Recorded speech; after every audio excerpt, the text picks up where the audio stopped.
Može.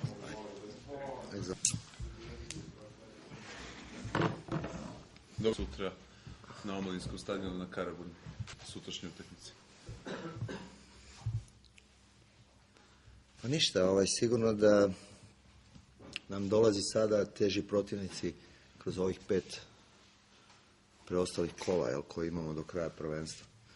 To je znači već prva sutra i OFK sigurno na svom terenu igra jedan dobar fudbal, mislim da su jedna dobra ekipa i da sigurno neće biti sutra niti malo lako, ali ja vjerujem da smo i fizički i psihološki se vratili posle ove utakmice od Partizana i tako da vjerujem da će sutra momci i mi vjerujemo čito vrijeme da ćemo sve do kraja pobijediti, tako i sutra isto. Znači mi nećemo ništa promijeniti u načinu naše igre, da ćemo igrati isto i tako da sigurno želimo pobijediti sutra, tako da još uvijek bude neizvjesno do kraja prvenstva. Znači ja još uvijek vjerujem da mi možemo biti prvi, zašto ne? Vidjet ćemo šta će Partizan napraviti, ali nama je najbitnije da mi pobjeđujemo. Tako da ćemo sutra dati sigurno sve od sebe da dobijemo jednu tešku utakmicu, ali vjerujem da ćemo na Karaburmi opet igrati dobro, samim time što i oni vole da igraju, što nama je to najvažnije i tako da vjerujem sutra da će momci dati sve od sebe da ćemo pobijediti jednu tešku utakmicu. Hvala. Milane, tvoja očekivanja? Dobro, ti je ovo. Pa evo što mogu kažem iz ugla igrača i mislim da svi igrači sad spremamo za posljednjih 5 utakmica da idemo na pobedu. Željni smo pobjeda, trebaju nam pobjede i mislim da je to pravi put, tako da svi će biti maksimalno motivisani da dobijemo utakmicu. Neće biti lako.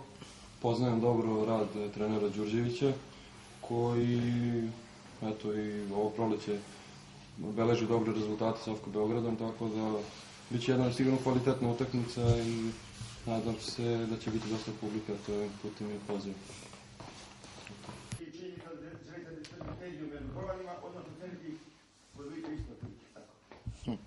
Pa ne znam, ja mislim da su oba dvojica dobra golmana, tako da sam pravio te rotacije, mislim da nismo ništa tu izgubili ili dobili, mislim da su oba dva branili manje više dobro. Znači ove golove koje smo možda i primali da li protiv Partizana, mislim manje više nisu bili oni krivci što se tiče toga i tako da eto sad Bajko brani, ništa više. Sad da li ko će sljedeću vidjet ćemo, ali uglavnom mislim da su oba dvojica na dobrom nivou, možda u jednom datom trenutku će neko imati sad ovih do kraja utakmice neku prednost, to ću vidjeti u toku ovih još utakmice i treninga, ali meni je zadovoljstvo da imam dva dobra golmana. To je sigurno dobar znak za nas sve. Hrvatske o mogućem dolasku Kramarića i Kufrea u Crvenu zvezdu.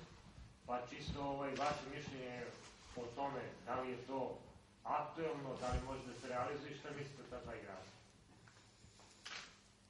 Pa ovako, za Kramarića je bilo pitanje još prije, pa ne znam, sa 14-15 dana, ne mogu ti sada nešto reći, di sam ja u jednom trenutku su me pitali za tog dečka, on je jedan junior pionir Dinama kojeg znam od prije i tako da on je dao, ne znam, neki 400 golova u omladinskom tom i pionirskom stažu dok je bio, znači najbolji strelac svih vremena. I pitali su me za njega i sam rekao da sigurno se radi o jednom kvalitetnom mladom momku koji sigurno ima dobru budućnost. I ja drugo nisam ništa pričao ni o nikakvom dolasku. To sam već ja prije toga rekao. Što se tiče Kufrea, mislim da ja ne znam da li ga vi znate, ali ja mislim da ga znate. Igraju u Romi, igraju u Monaku, igraju u Dinamu. Znači da se radi o sigurno jednom i reprezentaciji Argentine. Nemam pojma o dolasku u Crvenu zvezdu, ali sigurno se radi o jednom iskusnom i dobrom igraču. Eto, to je sigurno jedna velika stvar. A sad da li će to jednog dana biti ili neće biti, to sigurno neću ni sad ni pričati dok ne završi prvenstvo. Znači kad završi prvenstvo onda ćemo razmišljati o nekim dolascima i odlascima u Crvenoj zvezdi.